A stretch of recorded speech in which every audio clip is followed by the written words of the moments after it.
Right, welcome back. Now today I want to do a very quick how-to on a pre-check for your bike when its MOT comes due. For those not watching in the UK, we have an annual test here in Britain which is organised by the government. You have to take your motorcycle, car, van, bus, truck, whatever it is, along to a government approved and authorised testing station where a qualified mechanic goes over the vehicle with a fine-tooth comb and checks a number of things.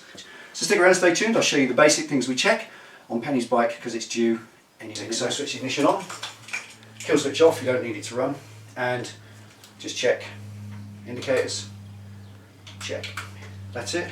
Headlight we know is working, dip and main beam, working. They'll do, the tester will do a beam test as well. They'll point the light at a marker they've got on the wall and it will show where it's exactly cast is pointing. So if you've got a standard UK headlight and it's unmodified, it'll be fine. If you've got the wrong kind of lights, if you fitted spotlights or you want to build a street fighter or whatever, you might get an issue. One has to point the other way. That's all a little bit too complicated to bother with. Basically, headlights working. Round to the back. Now on this bike, we have the archetypal side lights which you get on all of the big Harleys, and this applies to any bike. It doesn't matter what it is. Just show your rear lights. That one, Harley. That side working, and obviously you've got number plate light working as well. Very important the number plate light must be working. Brake lights working, and on the rear as well. So both of them work. You must have two. That's the front, there's the rear. Job done. Okay. Now the other side of it with indicators, very quickly, is your indicators cannot flash faster than a certain speed. I forget the exact amount, but for you, just for the sake of it, 1 a second is fine. So when the indicator's flashing, 1 1000, 2 1000, that's fine. Obviously if they're flashing fast, because you fitted LED indicators, and you need to put a resistor in there, and I did a video on that. It's very straightforward to do. Just bridge it across each indicator that covers each side. So there we are. It's that the fact that they flash and at the right rate, roughly, there's a bit of scope, and that everything else works. So that's all the lights working. Finally the horn. Turn the ignition on. Works better. Okay, working. When the tester tests, he's going to look at the whole front end, and there's a few things that he's going to look for. One, straight away, is going to be your tyres. He's going to look around the tyres, make sure they've got enough tread, and there's nothing hanging out of it. It's all in good condition. The tread depth, as far as I last remember it, is 1.6 millimeters of tread across 2/3 of the tyre, which will be the outer 2/3, and in the middle just visible tread is okay. That's not really enough to ride on, especially not on wet roads, so that's quite a generous allowance, I really believe that. But if your tyre like this one has got about 4 mil of tread, that's absolutely fine. I've measured that, it's no problem at all. If you're not sure, buy a tread depth gauge. That was £3 from a DIY store, and it's one of these little spade type ones. You just poke the little blade in, measures the tread you've got left. It's simple. Tyre pressures, you're taking it for an MOT. They won't check your tyre pressures, but they will do a brake test, and that involves putting the brakes, the wheels, down into some rollers, and the brakes will react differently if the tyre pressures are not enough. Anyway, why would you ride without correct tyre pressures? You wouldn't, would you? Would you, Pen? No. Right. So the next thing they're going to test is the brakes. They're going to put them onto a little tiny roller. They'll take a plate off the floor. You'll see them roll it into these little rollers. It will drop down in, and the rollers are electric. They spin round and they're connected to a dial machine, and it spins the wheel like that, and it measures the amount of resistance. You hear that hissing? That's the caliper, that's the pads just touching the disc. You're only allowed a certain amount of rolling resistance. This is fine. So for you testing yours before you take it, give it a spin. That's fine. As long as you get one rotation after a reasonable spin, that's okay. If it's going like that and stopping, you've got binding brakes and that will fail. The next thing they'll do is they'll actually actuate the brakes. You'll see the mechanic sit on your bike, you'll see the roller wheel roll around, and he'll put the brake on, and it will virtually, if your brakes are good, it will jump out of the rollers, and you'll have a reading on the wall of what you've got. But for all you need to do for your pre-check, spin it round and stop it. And after we've done this, you just take it for a test ride and make sure that when you stop the bike, it's nice and crisp. You can't do much more than that. Further to that, he's going to look at your fork seals. Now this bike's got gaiters, but if we lift them up, underneath here you've got a dust seal there, and inside there, as we all know, you've got a seal, a proper fork seal. And if there's any oil on here, it's going to fail. And that's important because the fork oil in any fork is above the level of the seal. If you fill a fork up, you'll know how high it is when the fork's working. It is up to, here. So if this is leaking, it's going to keep dribbling oil out, dribble it down onto your wheel and your brakes, and obviously it's a fail anyway. Now, here's the point. If you have, like Penny has, gaiters, then they can't. This is what I think is one of the weird things of an MOT. The MOT tester is not permitted in the course of his or her test to lift your fork gaiters up and check underneath. If you don't have them, they will check. But if you have gaiters fitted just like that, you can't look. Now that's not an excuse to have fork seals that are blown, that's just the iron and the scrambler both come with gaiters. However, there is an if.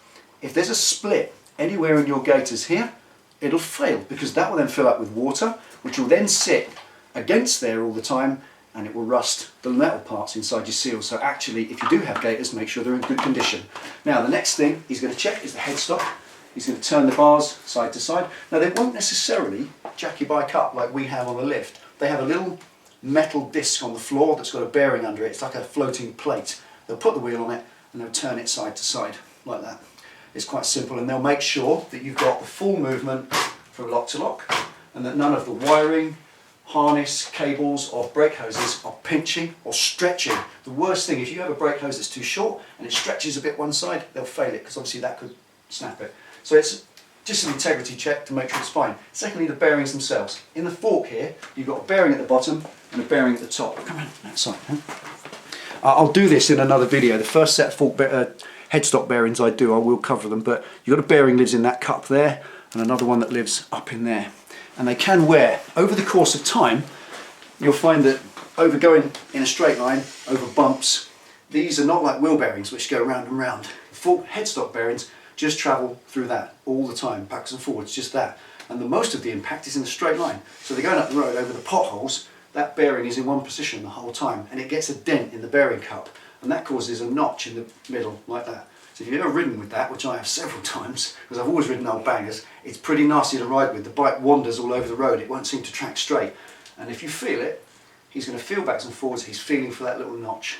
As long as it's not there, you're good to go. If it is there, he'll fail it on bearings. So just make sure, nice and smooth. And finally, you'll grab the fork legs and lift. What you're doing is lifting that way to see there's no torsional wear and tear on that bearing. That's absolutely fine. So that front end, this whole front end is absolutely spot on. Now we're going to check the same sort of thing at the back end. Okay, same thing again on the back. We're going to spin the wheel round, make sure we've got no rolling resistance. There'll be a little bit more when it comes to a belt driven bike like a Harley because the rubber belt's quite resistant. They don't allow the wheel to spin much. There's no resistance there that I can't turn just with a hand. Simple as that. We check the brake pads, obviously we do that in the front as well. They visually check the pads, they're looking in here to see if they've got some meat left. They'll shine a little torch in and they'll check those. And obviously they'll check the whole caliper area. If they see fluid leaking onto your caliper, if it's got fluid oozing out of it, again it's a fail. They're looking for that integrity, that's important. Same as your suspension legs on the back. They're looking for these little rams in here, no oil coming down them.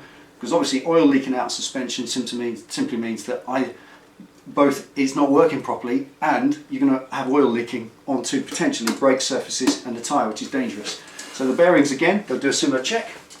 Grab the wheel both ways, make sure that these wheel bearings in here are all good, and there's a set of bearings in this swing arm pivot as well. So they'll do a couple of tests. Certainly when I used to do it, you lift over the top, lift up, so you're lifting up and down, lift sideways that way and sideways that way. And all that is to do is to make sure that the swing arm is moving up and down in a perfect line and it's not wobbling around, because that will damage you, or that will lead to a loss of control, almost guaranteed.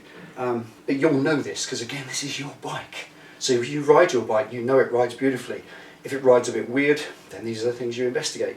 So rear brakes, rear suspension, rear wheel bearings, swing arm bearings, front end, all the bearings done. The next check is the engine. More importantly, just the exhaust. The rest is okay. So let's check that out, show what they do.